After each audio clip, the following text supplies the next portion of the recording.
ভালো একটা সুযোগ পেয়ে গেছি, এই সুযোগটাই কাজে লাগাতে হবে।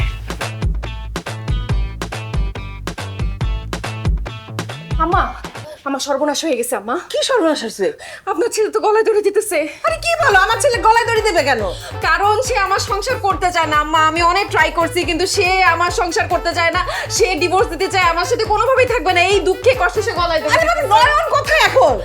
আরে এতক্ষণে মনে হয় সে ঝুলেও পড়ছে আম্মা, তাড়াতাড়ি যান। ও মাই গড, নয়ন! ও বাবা, এটা তুই কি করতেছিস? ও বাবা, নাম নাম নাম! ও বাবা, এই বউ যদি পছন্দ না করে তোর আরেকটা বিয়ে দেবো, দরকার হলে তুই তারপরে নেমে যা। বাবা, এই পাপের কাজ করিস না। আম্মা বলছে আরেকটা বিয়ে দিবে, তুমি নাই যাও, নাই যাও। আরে কি হয়েছে তোমাদের? কথাই তো বুঝি না, মরা কান্না শুরু করছো কেন? বাবা, তুই তো মরেই যাচ্ছিস, তা মরা কান্না কানবো না, যে কি করবো? কে মরে যাচ্ছে? তুই এই যে তুই তো মরতে যাচ্ছিস। ওরে বাবা রে, আমি এখানে একটা দোলনা ঝোলানোর চেষ্টা করতেছিলাম। তুলিদের বাসায় একটা দোলনা ছিল, তুলি এখানে আসার পরে দোলনাকে খুব মিস করতেছে। এই জন্য আমি ভাবলাম যে ওর জন্য একটা দোলনা বানাই। আর তুমি যেভাবে কান্না শুরু করছো, মনে হচ্ছে আমি গলায় ধরে দিতেছি। হ্যাঁ বাবা, আমি তো তাই মনে করেছি। আচ্ছা ঠিক আছে, দোলনা বানাবি, বানা বাবা, খুব মজবুত করে বানাস। হ্যাঁ, এই তুলি দোলনা দুলতে গিয়ে যেন আবার এটা ছিঁড়ে পড়ে না যায়। হ্যাঁ,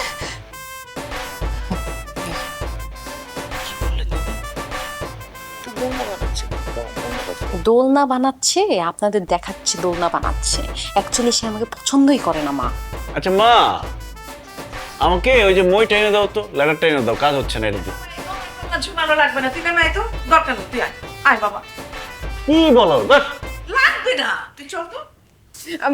মা, আসলে ব্যাপারটা হয়েছে কি, আপনার ছেলে আমাকে কোনোভাবে পছন্দ করতে পারতেছে না। সে আমাকে সহ্যই করতে পারে না, দুই চোখে দেখতে পারে না। আরে কি বলো তুমি? তোমাকে যদি পছন্দই না করে তাহলে তোমার জন্য দোলনা বানাবে কেন? এগুলো তো বাহানা, আপনাদেরকে দেখায়। সে মুখ ফুটে বলতে পারতেছে না, কারণ আমাকে পছন্দ করে বিয়ে করছে না। এখন বিয়ের পর বুঝছে যে আসলে দুইজনের ম্যাচ হচ্ছে না। সে সারাক্ষণ ডিভোর্সের কথা বলে মা। আচ্ছা ঠিক আছে, আমার সাথে কথা বলে দেখ, আমি ম্যানেজ করবো। আচ্ছা, ম্যানেজ করার দরকার নাই, যেহেতু সে সংসারটা করতে চাচ্ছে না। আর জোরাজোরি করে কি লাভ? আপনারা মুরব্বীরা মিলে আমার বাবা মার সাথে কথা বলেন, একটা সলিউশনে আসেন মা। না, তোমার কোথায় যেন ভুল হচ্ছে, তারপর আমি দেখি মা। আমার ভুল আমি দেখছি, ওর সাথে কথা বলি আমি।